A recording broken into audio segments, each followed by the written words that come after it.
Hi everyone, thank you so much for tuning into the third episode of Between Classes. Today we're going to be doing a deep dive into the dynamics over at the Westwood Public Library, specifically the Youth Services Department. I'm your host, Mila Manville, and these are my two awesome rotating co-hosts. Hi, my name's Kira Chi. Hello, my name is Sebastian Castro. And today our guest is going to be Felicia O'Keefe. She's the Director of Youth Services over at the Public Library. Felicia, thank you so much for being here. Thanks for having me. Okay, to get us started, would you mind telling us a bit about yourself and your role as the Director of Youth Services at the library? Absolutely. So, I've been a librarian for probably about 10 years now. I started off as a teen librarian for, let's say 8 years. And so that was more focused for kids your age, that I would work very closely with middle school and high school. I started at the Westwood Library about 7 years ago, and I did start as the teen services librarian. And then about a little over a year now, I became the director of youth services, and youth services kind of encompasses all of that. So I'm in charge of birth through 12th grade. So we have some great people on my team. We have a new teen librarian, we have 2 children's librarians, and we have an awesome library assistant that are all people that you would find in the children's room at the main library. And then we also get over to the branch once in a while to do some programming over there too. That's awesome. Kind of what in the youth department, what are some of your goals for the library, both obviously the main library and also the Islington branch, and then also kind of in that same realm, what does success look for you guys? What do your programs look like, stuff like that? Yeah, so our big goal is just to help all the families in Westwood. So we do things from help kids find their first book if they're starting to read. Parents come to us and ask what are some good books that I can get my toddler to start learning how to read. We also have people who come to us with tough topics. We have a tough topic section in our library, and it's things we have a grandparent who died, and we're trying to help our second grader figure it out. And we have books that are supposed to be good options to help people figure that out and kind of navigate those tough conversations.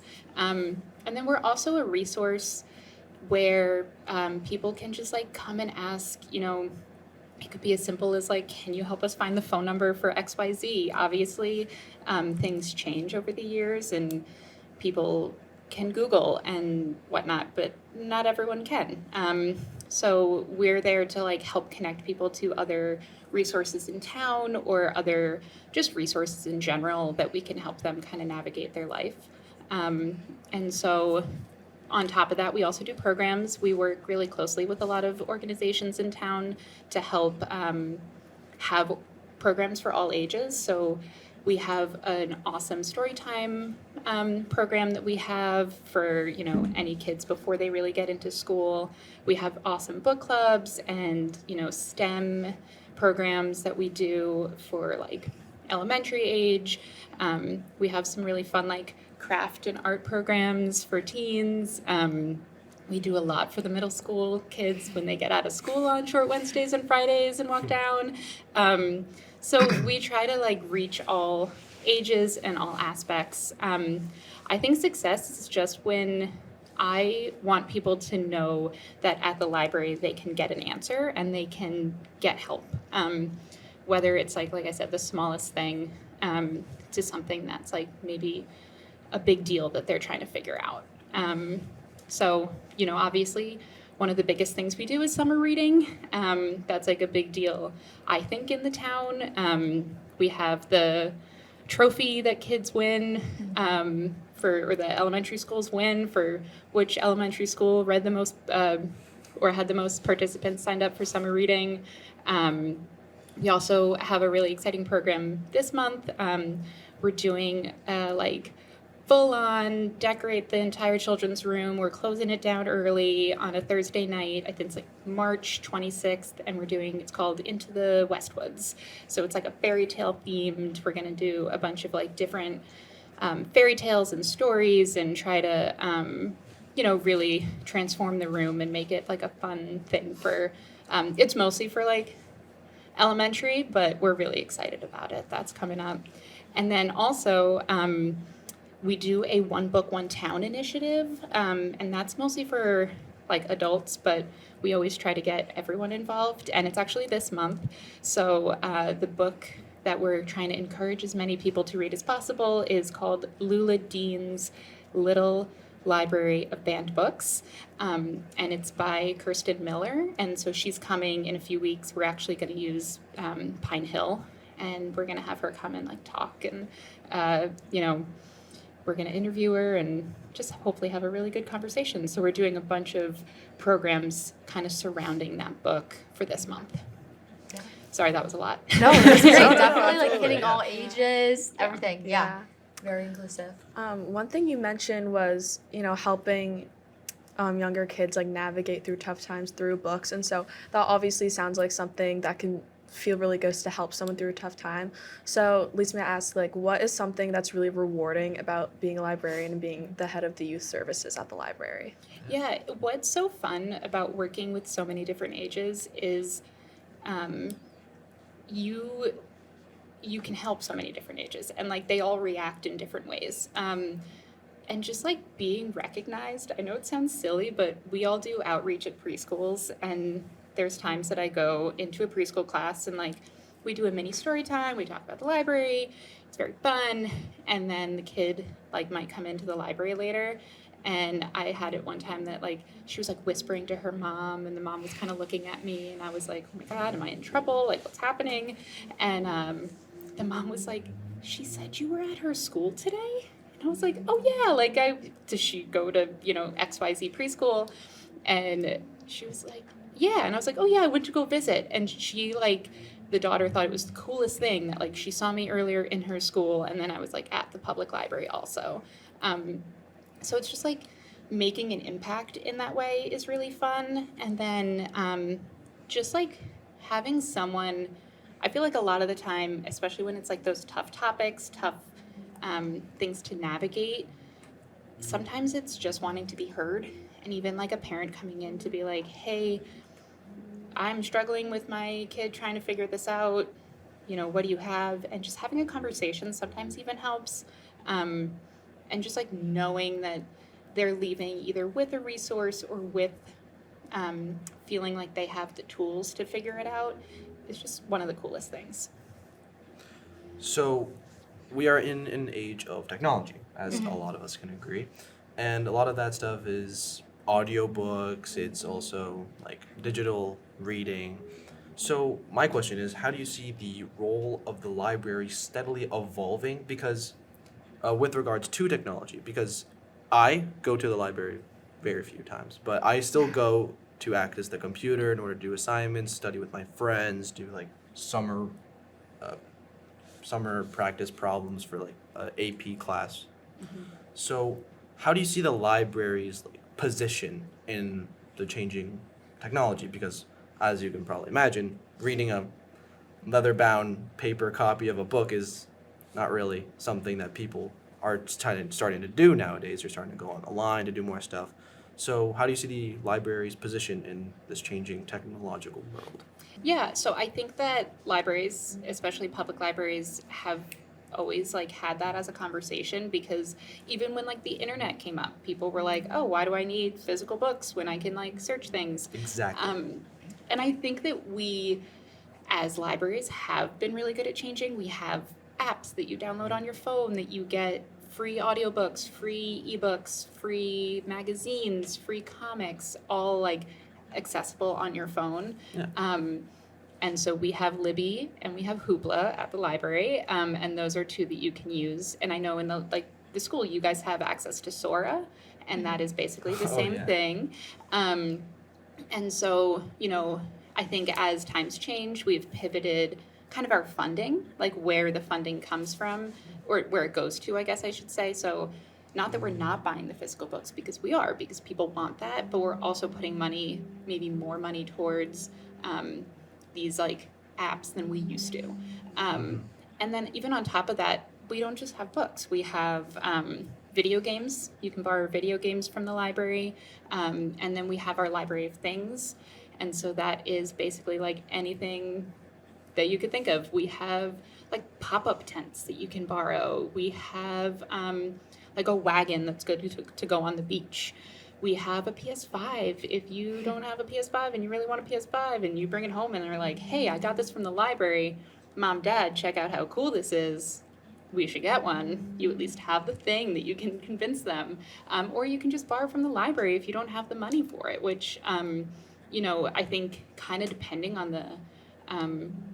the community that each library serves, it's different. Like Boston Public Library, they have a lot of like home improvement tools. So you can borrow like a stud finder to like find something in the wall to make sure you can hang it properly. Or they have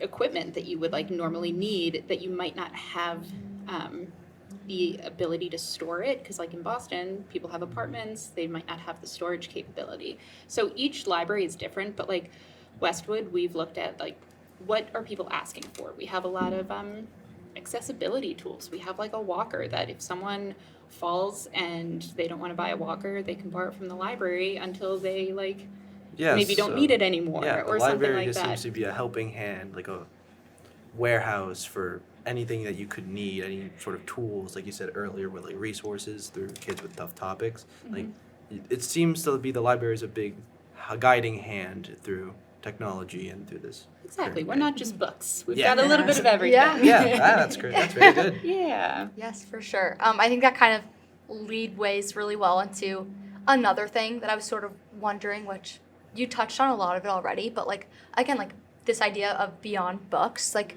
specifically in like the teen community, like how do you see the library like helping kind of like students here at Westwood? Or like I know you're mentioning like the middle school, like Wednesdays and Fridays are super busy. Like what do those sort of days look like for you? And like how does your role kind of change depending on like the group, and like what do you do for those? Yeah, and like we want to be a welcoming community to everybody. That means, the smallest of toddlers, the oldest of adults, and the loudest middle schooler.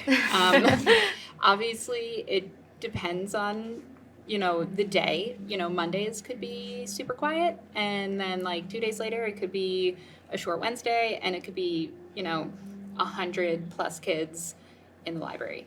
And, as a community, I think we've like kind of grown and figured out what we need. My original position when I started as the teen librarian did not exist before I started. They were asking for it for a lot of years, that we need the help. And I think it kind of was realized that like a second, third, fourth pair of hands was needed. And I think we've done some great things since then. We work really closely with Youth and Family Services as part of one of their mentor volunteer programs. You can be a library leader at the library and volunteer after school on short Wednesdays and Fridays, and kind of like help manage some of the amount of kids we have. We also, put resources into bringing different we call them performers. It's not a performer, but we have somebody who comes and brings a bunch of TVs and video game consoles, and like one short Wednesday a month we have like all these games that kids can play, and it kind of helps navigate where they can put their energy. Mm-hmm. And so I think that, and you kind of asked about like the teens, like not just middle schoolers, but like high school. I think we've tried to kind of figure out, you guys are all so busy, like what do you even want to do? Like what can convince you to leave your houses to come to the library to do a program, or to do, do anything? And so we've also had people come and talk about like college stuff, like not that you need any more probably stress about that, but we've had requests that like, hey, I'm trying to figure out the Common App and I don't know how to do it. And we've had people come in and like do a workshop to like walk you through the Common App, or we've had people come in and talk about like gap years, like, hey, I want to take a gap year, what would that look like? So we try to like listen to what people are asking for and see what people want. Frasier is our new teen librarian. She's awesome, and she's been doing some really cool like craft programs that have gotten a lot of interest, which is fun. And I think just like, I don't know, however we can be a resource. And we always love suggestions. So if anyone is like, wow, I wish we had this in Westwood, how do we get that? Like, if it's something that the library can feasibly do, then like, yeah, we'll try. So I don't know if they'd even answer your question. No, definitely did. What's your favorite event? There are so many. Like the one that you're having next week, the Common App one. Like, what has been your favorite? Yeah, I think that anything that we get like a bunch of people to come to, over February break, Caitlin, who is our like youth services librarian, ran a K-pop Demon Hunters party that got like 200 people, which I like physically cannot think of like where they were in the library. But like things like that like just get people excited. So I am excited for like the Into the Westwoods program, because I'm hoping that we get as many people like just excited about seeing what the library can transform into. I think that honestly, one of like the Common App program was great. It was because it was something that like somebody came to me and asked, this is something I'm having an issue with. I like know I have the resources, but like how do I just do the Common App? Or like I don't want to do the Common App at home because I keep getting distracted. Do you have like a space for me to like physically have to come and do it? And I reached out to a bunch of different people, and this one person was like, yeah, I'll come and do this and, talk to you guys and talk to any teen who wants it and come and explain how to do it and like why you would put this answer instead of this answer or whatever it is. So I think anything that someone asks me to do that I can like actually facilitate is really fun.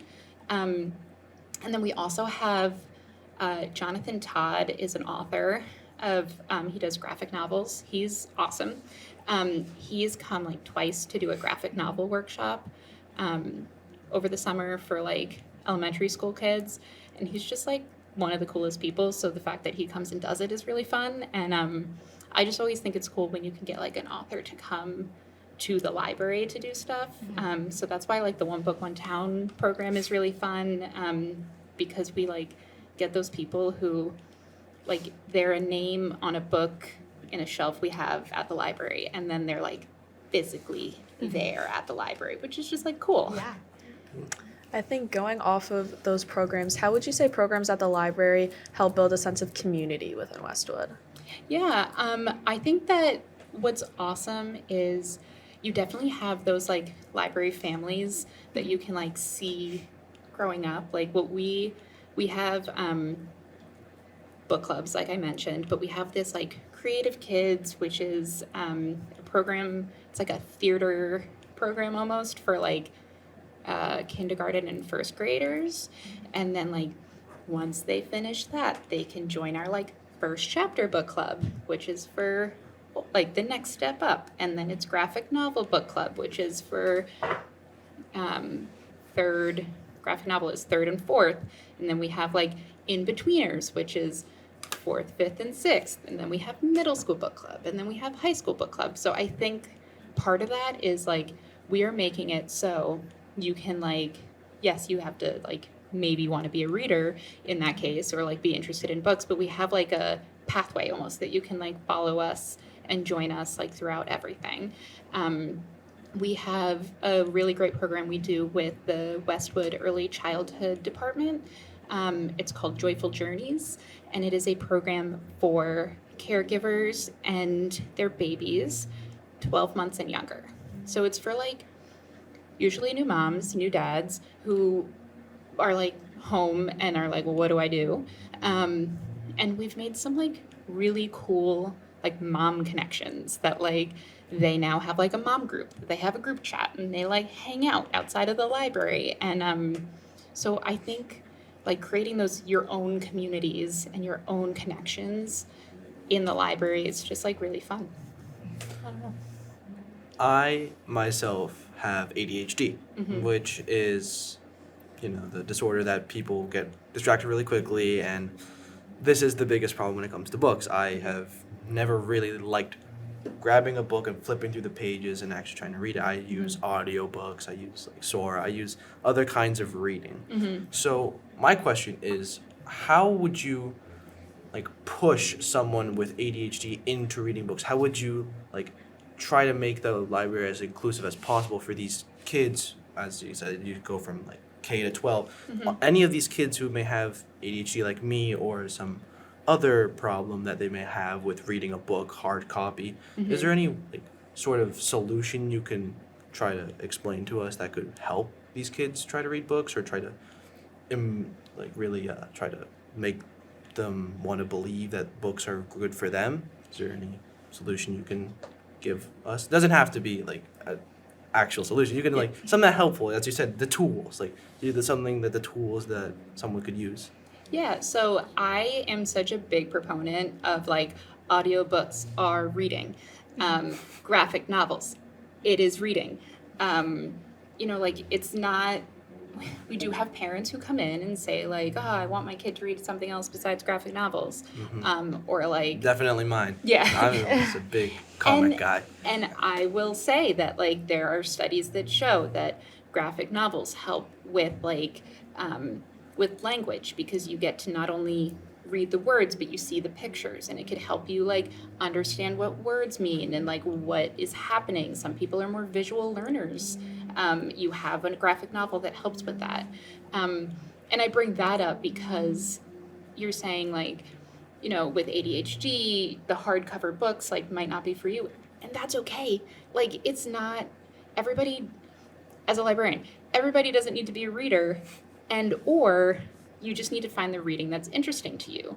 The reading that is interesting to you could be an audiobook where you can like be doing things. You can be, I know people who like knit and listen to an audiobook. We were talking before that you can do like chores at home, and I drive and I listen to audiobooks or things like that. And so that's reading. Like that is still physically reading. We also have these really cool books at the library that are a mix between audiobook and the physical book. So it has like a little, like, I don't know, I'm going to say MP3 player, and you guys might not know what that means, but like you have a little thing in the front that you can press play and it reads the book, and then it still has the physical like text on the words. I've books. absolutely done that before. Yes. When I was a little kid doing like summer reading when I Yes. was in elementary school. I I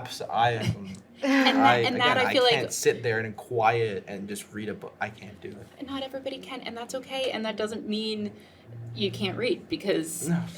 and those books, they're kind of like, they make everyone happy because you get your audiobook, your parents feel like you're actually reading a book, and it's all okay. Like, I don't know, I do get on my high horse about like audiobooks, because that is like how I read books, and if you're telling me that I'm not reading, then I guess I'm a bad librarian, because I don't like to read. Yeah, I was about to say, can't be a librarian without reading books. What?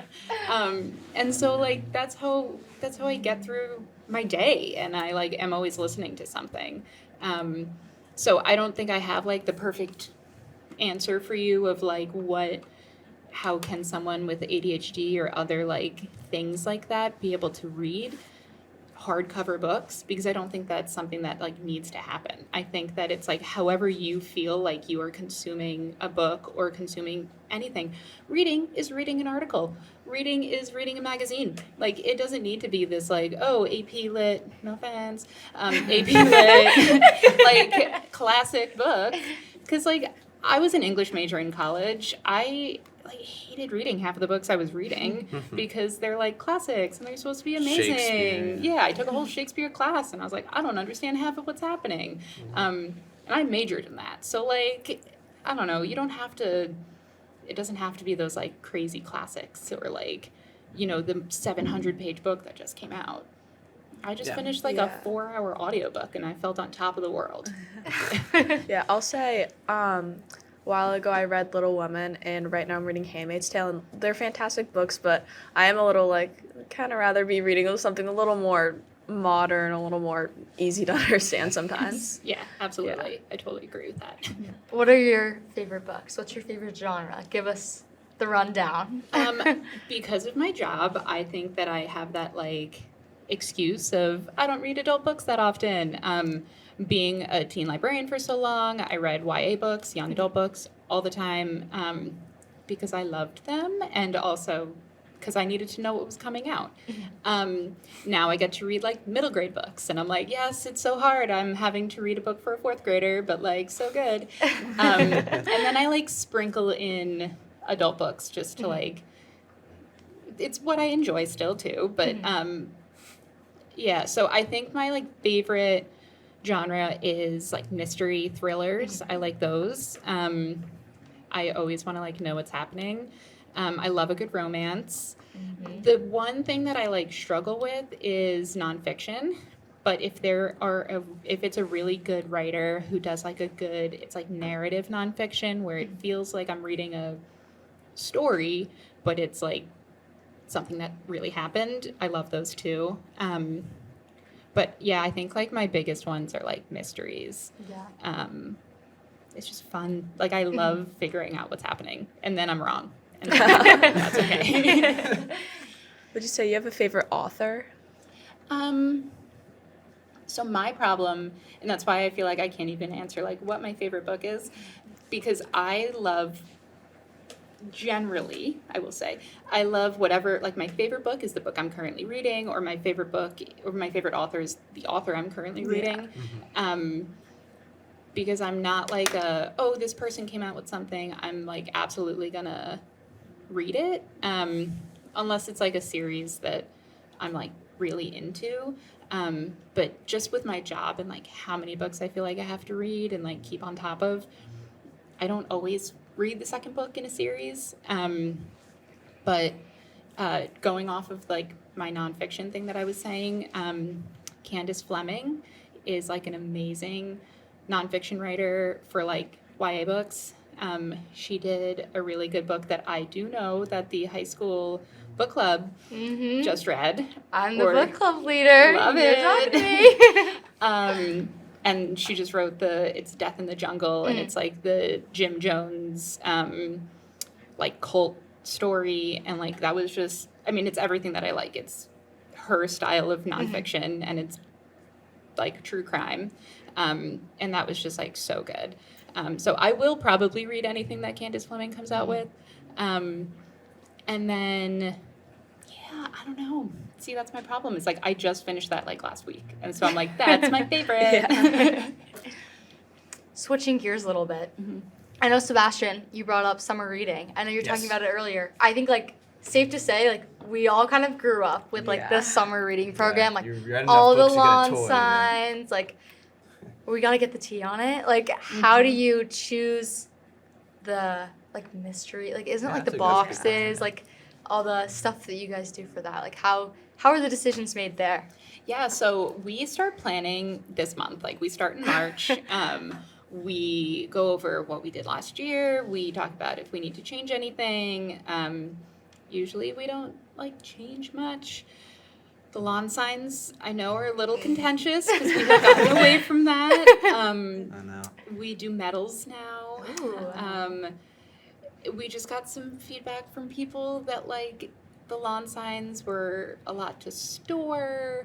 They would try to give us back lawn signs after the summer was over. So we were like, medals, you can like hang it up on your wall.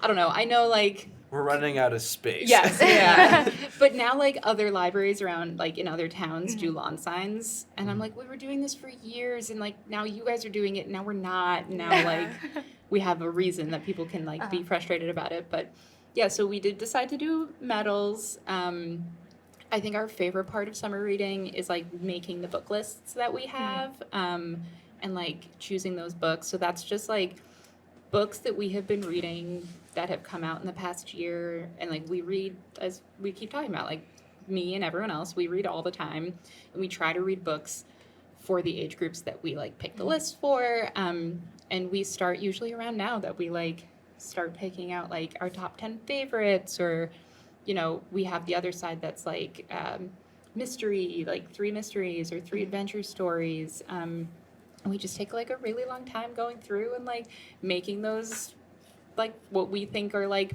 the best of the best books that have come out. And we have a lot of fun doing that. We also like already have probably most of our summer performers like and programs set, which like we have time to go, but we like try to have all of those set now. And honestly, it's just the choosing how many treasure chest prizes people get. And so this year's theme is plant a seed, read. So we're going to do a lot of like gardening type things. And we do have like a garden right outside the main library. We're going to try to like incorporate that a little bit. Try to make things like green and exciting and summery as I'm like watching snow fall outside. I know. Yeah, We were right, just yeah. talking, we were like, oh, the snow, it's March. Like, the Yeah. snow's It's gonna not be ending. It's Summer not will come ending. It's still eventually. there. And it's still going to be weeks until it melts. Yeah. So.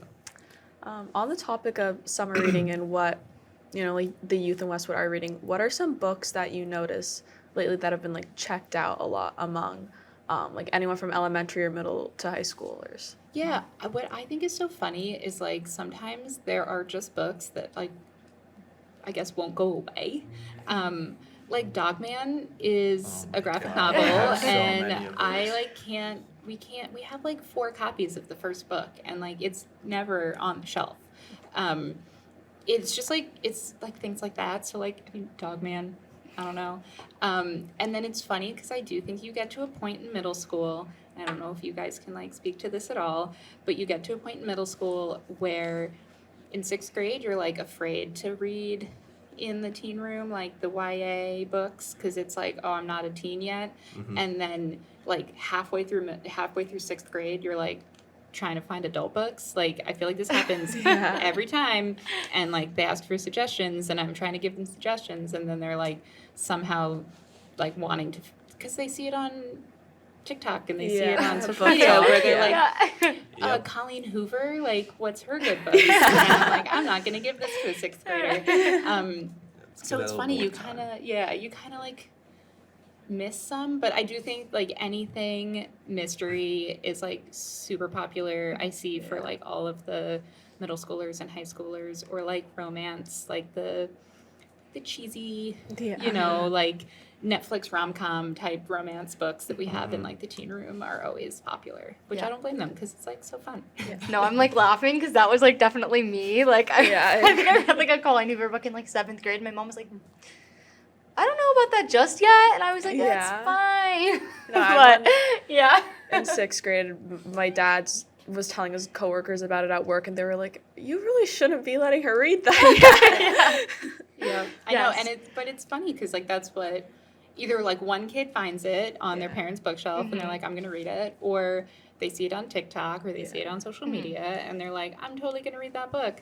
And when they come into the library, we do not tell them they can't have the book. Like that is one of our like pillars. We call it our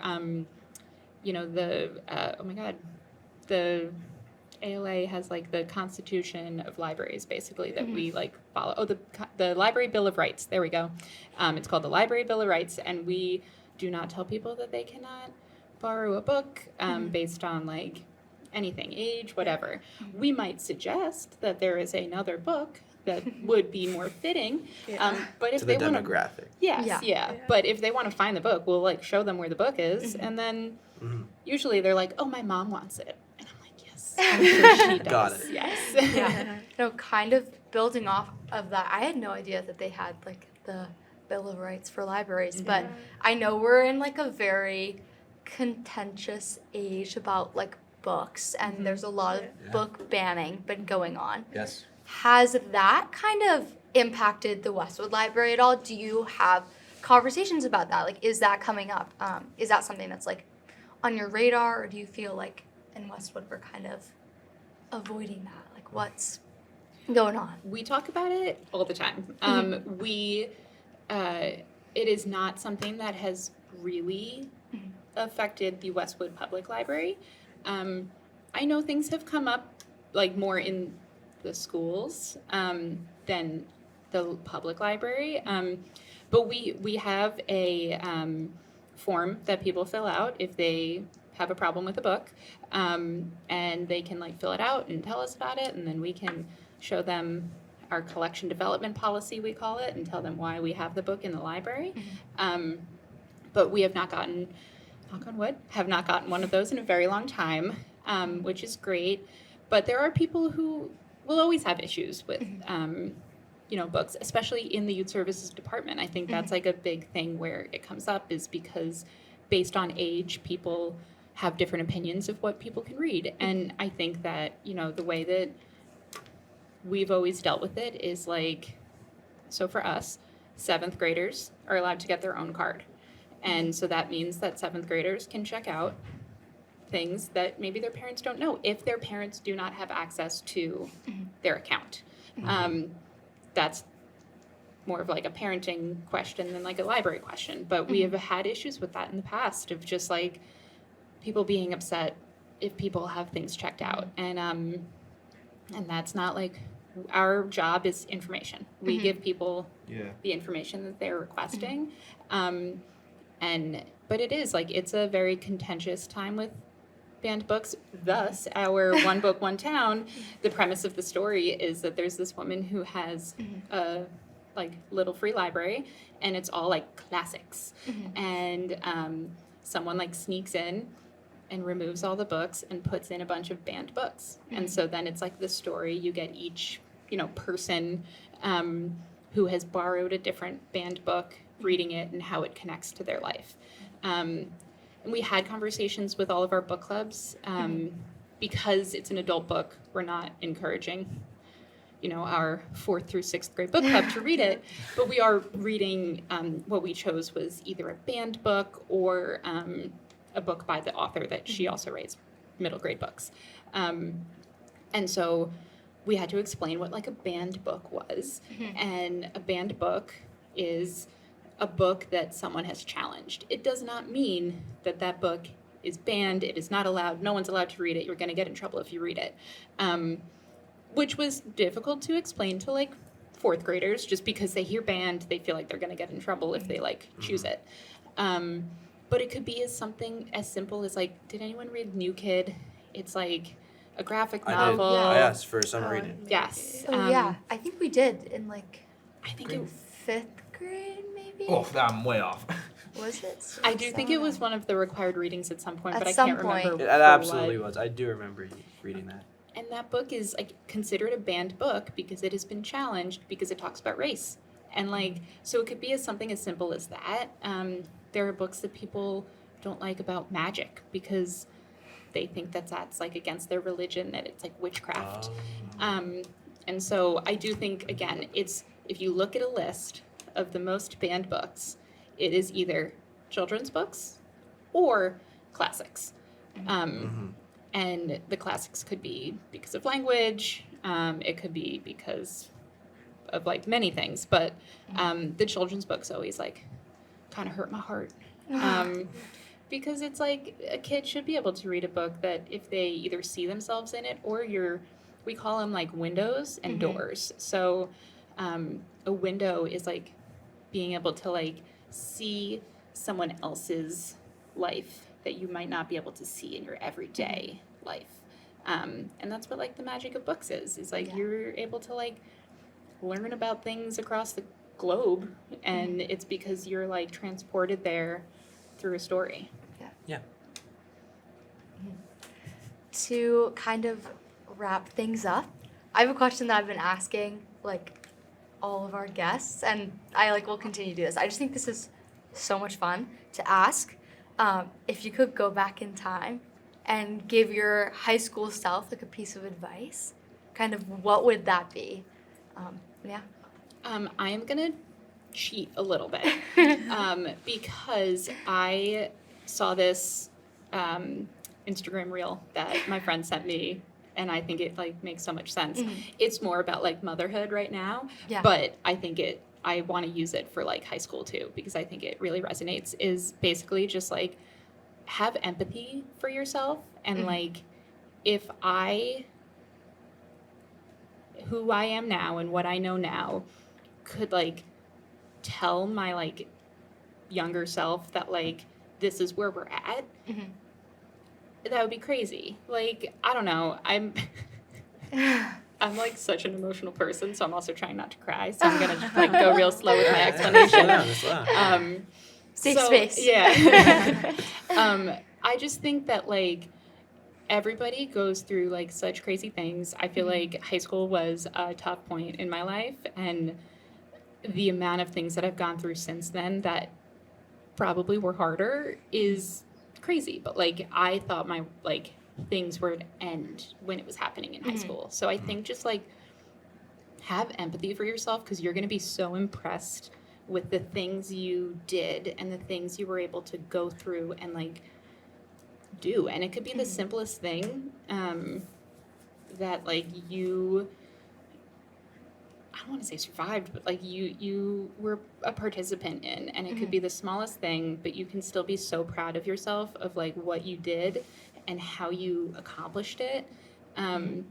Because I don't know, like you're still so young. Like there's so much, like you feel like you're an adult. Like I was like, I'm such an adult when I was in high school, and you feel like you can handle so many things, and then like you look back and you're like, oh, but you shouldn't have had to, or you could have like dealt with it differently. But you like just you're doing everything that you should be doing, and you're handling it the best way you can possibly do it in your stage. And so like have empathy for yourself that like it's going to be easier, or like things are going to be harder in like 5 years. And you're going to be like, wow, I wish I was back in high school, like being able to deal with that. I don't know. Yeah, I just think like being okay, like just be okay with the things that you can control. And like be proud of yourself for like all the things that you're like doing, because it's really cool. It is known, I believe, that due to the Trump administration, there was a lot of budget cuts for Department of Education. And it was a kind of a two-parter. One, is the library really affected in the Department of Education? And two, because of the budget cuts, has there been drawbacks because of it? Great question. So Two-parter. we are, yes, great questions. Yeah. We are, so the library, public libraries, I would say as a whole, gets a lot of funding from the federal government through the Institute of Museum and Library Science. I can't remember, and I wish I could. It would sound really smart if I knew it. The Department of And that got cut. So different than Department of Education, but that was cut. And so that meant that funding to Massachusetts is kind of fun. We have 2 different like library organizations like through the state. And that's how we get a lot of our funding as like smaller libraries. So basically like the federal government gives state organizations money, and then those state organizations give town and like other libraries So money. it trickles down. Exactly, yeah.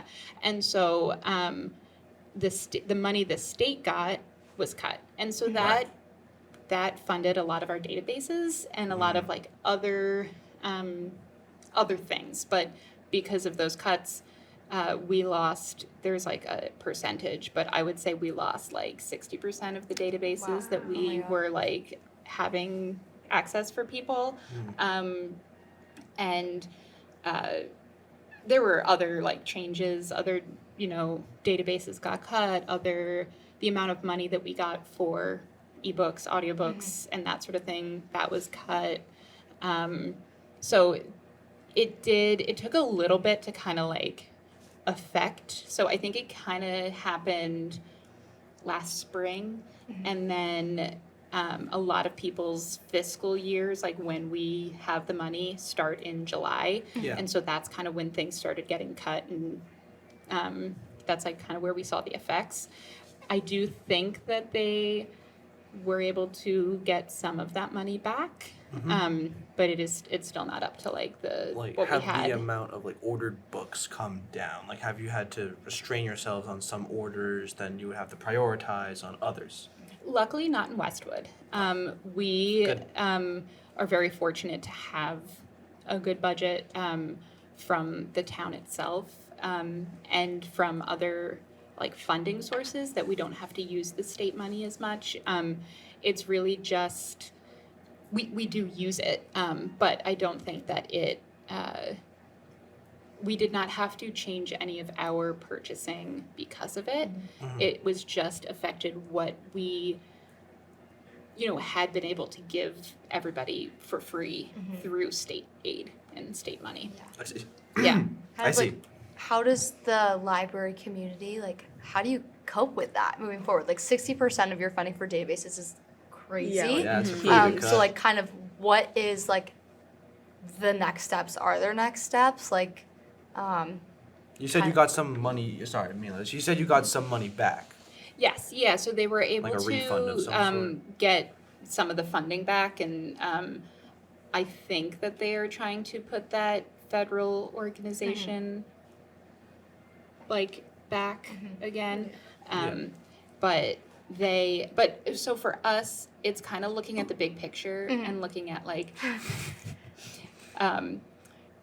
it's looking at what was used by our community and what should we be using with the money that we have for our community on those things. So like if no one used, it's called Gale. It's called Gale in Context. If no one used Gale Yeah. in Context, you guys have it, I think, at this. Like, Yes, I use yeah. it for my So history project. it's definitely something that's used more for like research and things Annotated like that. bibliographies. I'm Yeah. sure some of us can relate. Yeah. So as a public library, like how many people are using it, we look at that and then we decide, is it worth our funds to like put the money towards that? Yeah.